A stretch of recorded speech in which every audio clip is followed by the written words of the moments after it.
वरदे हरी विठ्ठल श्री ज्ञानदेव तुकाराम ज्ञानेश्वर महाराज की जय। तुकाराम महाराज की जय। सद्गुरु दादा महाराज अप्पा महाराज। कृष्णमूर्ती होय गे कळो आली सोय गे।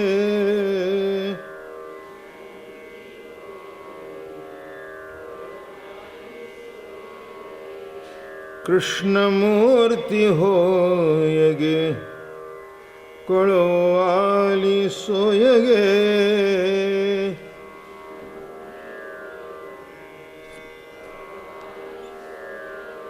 प्राणाचाही प्राण पाहता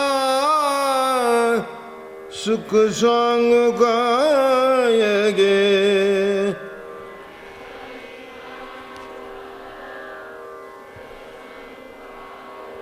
तुळशी माळ गळागे कस्तुरीचा टिळा गे।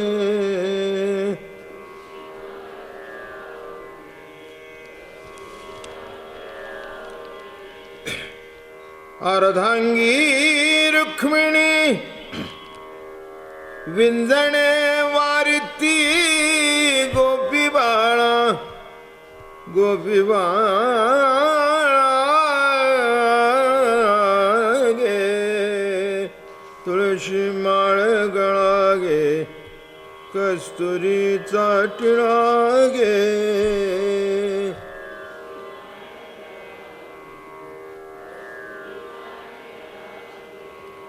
पितांबराची कास गे कैसिली सावकाश गे।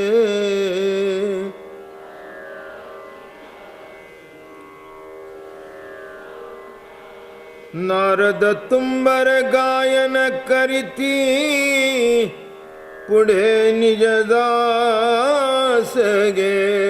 तुळशी माळ गळा गे कस्तुरीचा टिळा गे।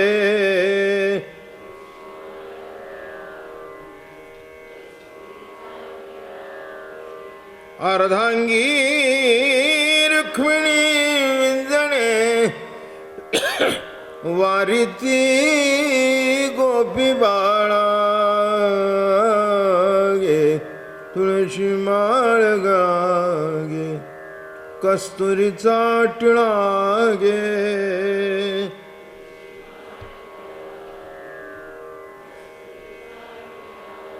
भक्त कृपेची माय गे ओळखू आली विठाई गे।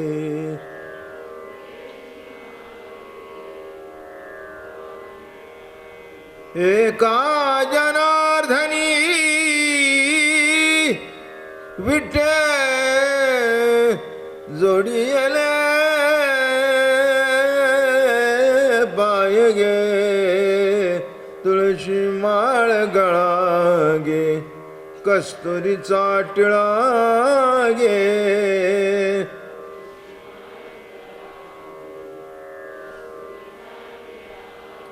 कुंडलिका वरदे हरी विठ्ठल श्री ज्ञानदेव तुकाराम ज्ञानेश्वर महाराज तुकाराम महाराज सद्गुरु दादा महाराज अप्पा महाराज।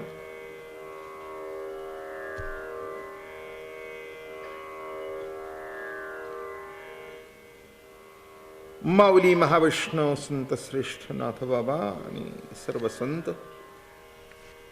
कृष्ण भगवंताचे गुणगान गातात। सगुण चरित्रे परम पवित्रे सादर वर्णावी जेणे सत्वर मूर्ती अंतरी ठसावे। श्रीहरीची ऐशी कीर्तन मर्यादा या संताचे घरची। काय वर्णन करावं काय सांगावं असा एक दंडक आहे। इथे काही कोणी अगदी वेदशास्त्र संपन्न किंवा कोणी ज्ञाते किंवा विद्वान अशी मंडळी नाही आहे। सर्वसामान्य माणसाला काय पटेल काय रुचेल तो परमार्थाकडे कसा वळला जाईल, परमार्थाची आवड त्याच्यात कशी रुजली जाईल, कशी वाढली जाईल यशाकरता सगुण चरित्र, सगुण गुणा, लीला वर्णन करणं भगवंताचं हे अलौकिक आहे. आणि हे व्यासांना कळल्यामुळेच भागवत कथा निर्माण झाली. त्यांना सुद्धा कळलं की 4 वेद 6 शास्त्र ज्ञान मोठं आहे. कुठे कळतं? कुणाला कळतो अजातवादन, आरंभवादन, परिणामवादन, विवर्तन, अध्यासन, आरोप? किती जणांना कळतो? किंबहुना सांगणाऱ्याला तरी नीट कळतो की नाही कुणाला माहिती. बरं का?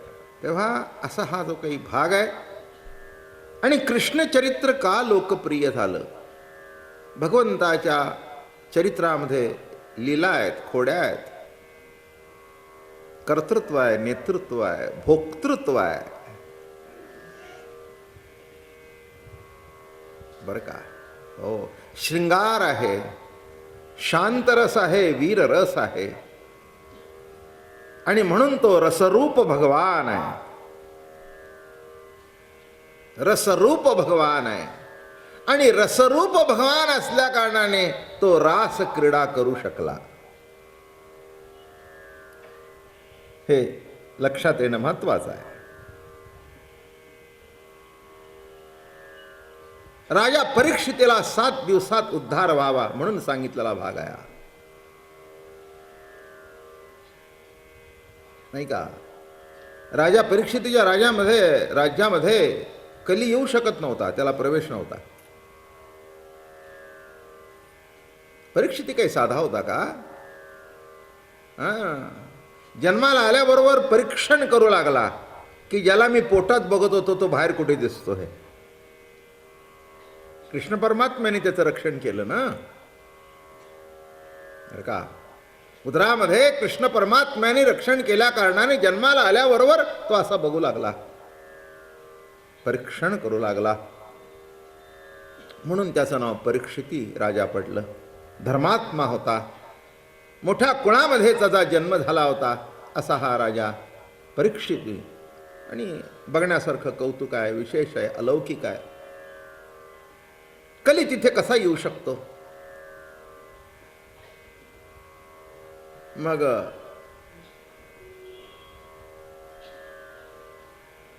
कली म्हणाला, वा यायचं नाही तर कसं काय यायचं? एक मी तुम्हाला सांगतो, कलियुगामधलं श्रेष्ठत्व. योग, याग, जप, तप याने उद्धार होणार नाही. नामस्मरणाने उद्धार फक्त कलियुगामध्ये होतो.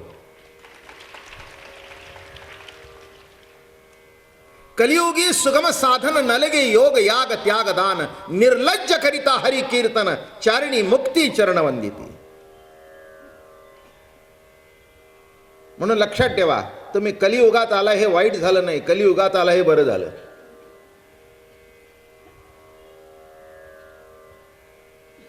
बरं का? हो, प्रवासाच्या दृष्टिकोनातून, साधनाच्या दृष्टिकोनातून, नाही का? पूर्वीच्या काळी स्वयंपाकाच्या भांड्यांचं प्रदर्शन,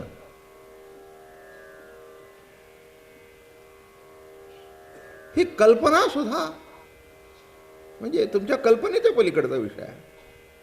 एखाद्या म्हाताऱ्या बाईला सांगितलं होतं, चल बाई म्हणली स्वयंपाकाची भांड्या का? म्हणली काय त्याच्यात बघायचं? एक तवा, एक झारा, एक कालवणा करता तवा, एक कढई, टोपाचा सेट, झालं मोठी परात, संपलं. बरं, वाटण्याकरता पाटा, कुटण्याकरता खलबत्ता, मिक्सर बिक्सर काही नाही. आज काय प्रदर्शन स्वयंपाकाचं? वस्तूचंच प्रदर्शन असतं. तितकी रुची आहे की नाही मला माहिती नाही. काय असेल सुद्धा, नावं कशाला ठेवू मी, नाही असं काही मी म्हणत. पण ते वाटण घाटण पुष्वी किती फार एक अलौकिक होतं. मग तिथेच अशा सुधारणा झाल्या,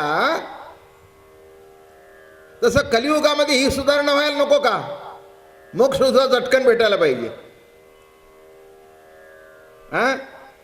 दिल्लीला जायचं असेल तर दिवस लागत होते, महिना लागत होता. आज 1.5 तासात टच, नाही का? मग 1.5 तासात माणूस दिल्लीहून येतो, 1 दिवसात परदेशात जाऊन परत येतो. मग मग कलियुगामध्ये भक्तीचं साधन सुद्धा तसंच पाहिजे. म्हणून तो कलियुगात तुम्ही जन्माला आला हे काही वाईट नाही आहे, फार चांगली गोष्ट आहे. नाहीतर सगळी योग याग जप तप ध्यान धारणा करता करता मरून गेला असता. आलं का लक्षात? हो, त्या कर्मकांडामध्ये तुम्ही सापडला असता म्हणजे फार मोठं अवघड गेलं असतं. इतकं काही सोपं नाही आहे. आमच्या गुरुजींना विचारा. आलं का लक्षात? कर्मकांड काही इतकं सोपं आहे का?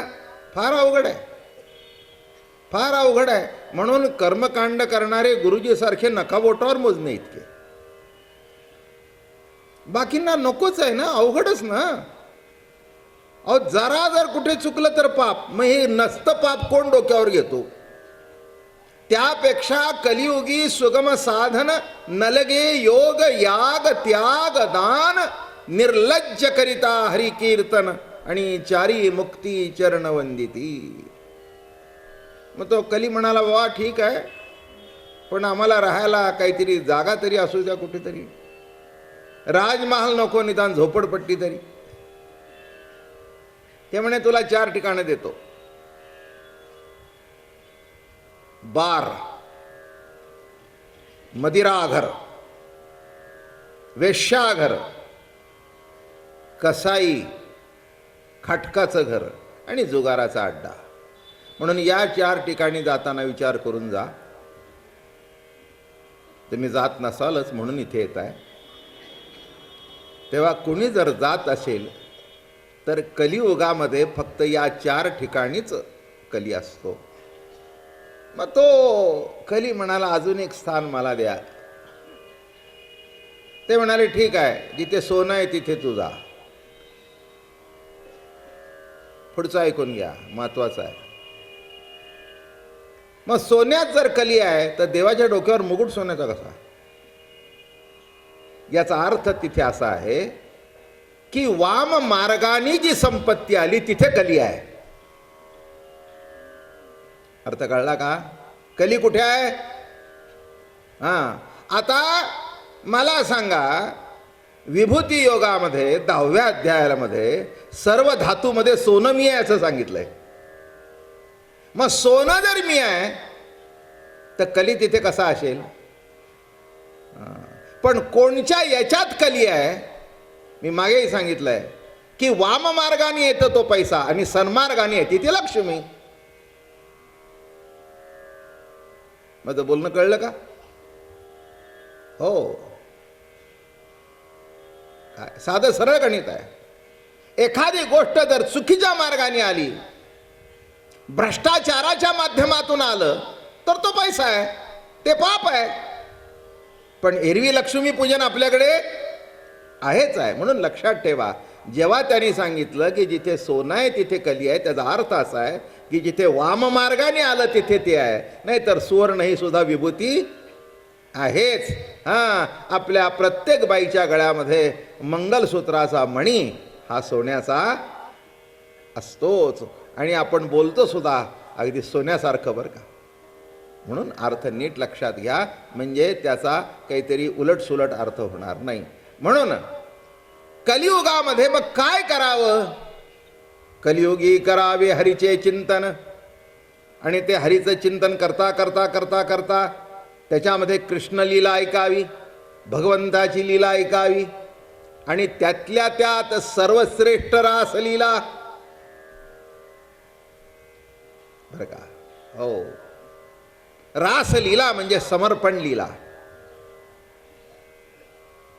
आपलं सर्वस्व त्या भगवंताला अर्पण करणं नामे रासलीला. ह्या सुद्धा गोष्टी समजणं आवश्यक आहे. काय समर्पण? का समर्पित जीवन झाल्याशिवाय बाई आई होत नाही. तसं देवाला समर्पण सर्वस्व केल्याशिवाय देहप्रतीती, जीवप्रतीती, सर्व त्याला समर्पित केल्याशिवाय तिथे रास घडत नाही. प्रेमातून रास घडते बरं का. अलौकिक आहे हा प्रेम स्वरूप भगवान आहे. रसरूप भगवान आहे. बरं का, रासेमध्ये रती 3 प्रकारचा आहे. सामान्य रती, मध्यम रती आणि समर्थारती. किती प्रकारचा रती आहे? लेख लक्षात ठेवा, रती शब्द वापरला म्हणजे वाईट अर्थाने काढू नका. जिथे संयोग आहे तिथे रती आहे, जिथे मिलन आहे तिथे रती आहे, नाही का? ते योग्य जर मिलन घडलं तर परिणाम चांगला, अयोग्य घडलं तर परिणाम चांगला नाही. इथे सुद्धा माझ्या आवाजाचा याच्यावर स्पर्श होतोय, त्याचा परिणाम जर चांगला असेल तर तुमच्याकडे चांगला आवाज येईल, नाही तर येणार नाही. नाही तर मला सांगावं लागेल काहीतरी तुझं बिघडलंय रे बाबा. संयोग, नाही का? सामान्य रती म्हणजे काय?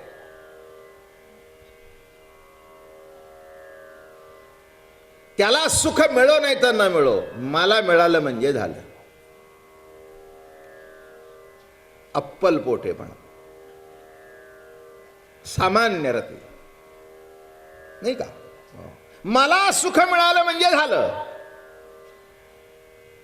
काही काही घरामध्ये सुद्धा बघा बरं का, एखादी वस्तू चांगली केली असेल ना तर तो असं म्हणणार नाही सगळ्यांना खाऊ द्या. मग तो आपला पती असेल, तो आपला मुलगा असेल, नाही तर ती बाई स्वतः असेल, कोणी असेल, तसं काही सांगता येत नाही. स्वभाव काय कोणाचे आहेत काय सांगता येत,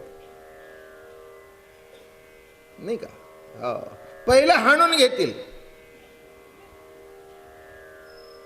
एरवी लवकर बसणार नाही, पण ते आवडीचं असेल तर लवकर घेतो, पटा पटा पटा. अरे तुम्ही लवकर कसे बसले? नाही म्हटले भूक लागली. भूक लागली नाही. अरे काही शिल्लक ठेवलं का भांड्यात? म्हणला मी कुठे बघायला गेलो, मला लागेल तेवढं खाल्लं, लबाड आहे.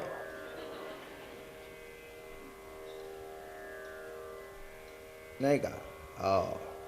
नवऱ्याचा सदरा फाटलेला का असे ना, पण मला आता मंगळागौरीला साडी पाहिजेच.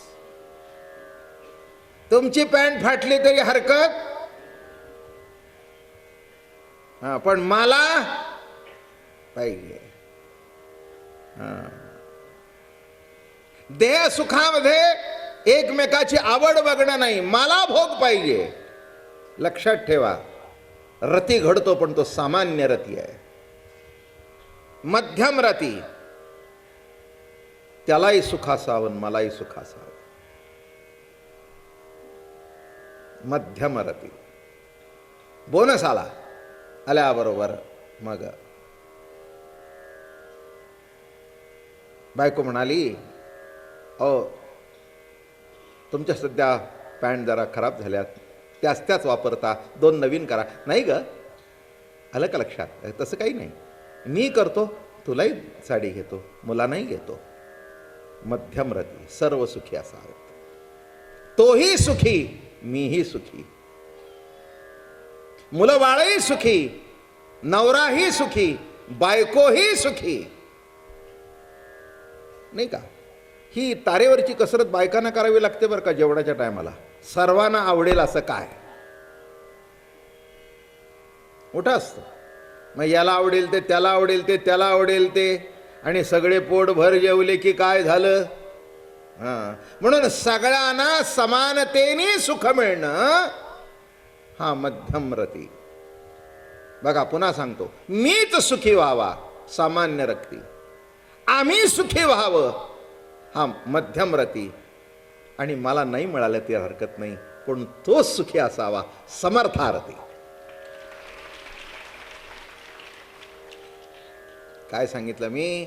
समर्थारती. आणि एखादी माऊली नाही, पुष्कळ घरामध्ये अशा माऊली असतातच बरं का. हो, एक बाई जवळजवळ नाही म्हटलं तरी 99% स्त्रिया अशा असतात. अपवाद एखादा आहे म्हणून धरलं, नाही का. मुलं बाळं येतात घरी, कामाला सकाळी जातात, कुठेतरी हॉटेलमध्ये खातात, संध्याकाळी येतात आणि एखाद्या दिवशी इतकी आडवा हात मारतात. मुलं बाहेर डायनिंग टेबलला बसलेले असतात, भांडी आतमध्ये असतात, मग ती येते वाढते, ती येते वाढते, ती येते वाढते. मग नवरा म्हणतो, अगं काय आम्हालाच वाढतेस, तुला काय शिल्लक आहे? हो भरपूर आहे. भरपूर आहे.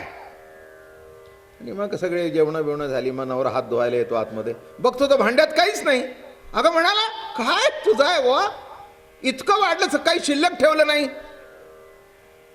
मग ती म्हणाली, अहो राहू द्या, माझं काय, मी कुठे जाते कामधंद्याला. आज किती दिवसांनी तरी मुलं बाळांन तुम्ही आनंदाने जेवला. खरं सांगू का, मला नाही जेवायला मिळालं तरी हरकत नाही, पण तुम्ही पोटभर जेवलात ना, हे बघून माझं पोट भरलं. समर्थारती, समर्थारती. दुसऱ्याच्या आनंदामध्ये आपण आनंद मानणं, ओरबडून घेणं नाही. मी सुखी, तसं लक्षात ठेवा. खरं प्रेम जिथे असतं तिथेच समर्थारती घडतो, नाहीतर हे ऑर्डिनरी चालूच आहे. मुलं बाळ होतात, देहाचं सुख घेतं का मिळतं का ओरबडून घेतं कोणाला माहित. क्षमा करा मला. पण एक लक्षात ठेवा, रती हा शब्द केवळ देहाच्या मिलनामध्ये येतो नाही आहे. आत्मा आत्म्याशी मिळणं हे सुद्धा एक आत्मरतीच आहे. आणि रासेचा विषयच तो आहे.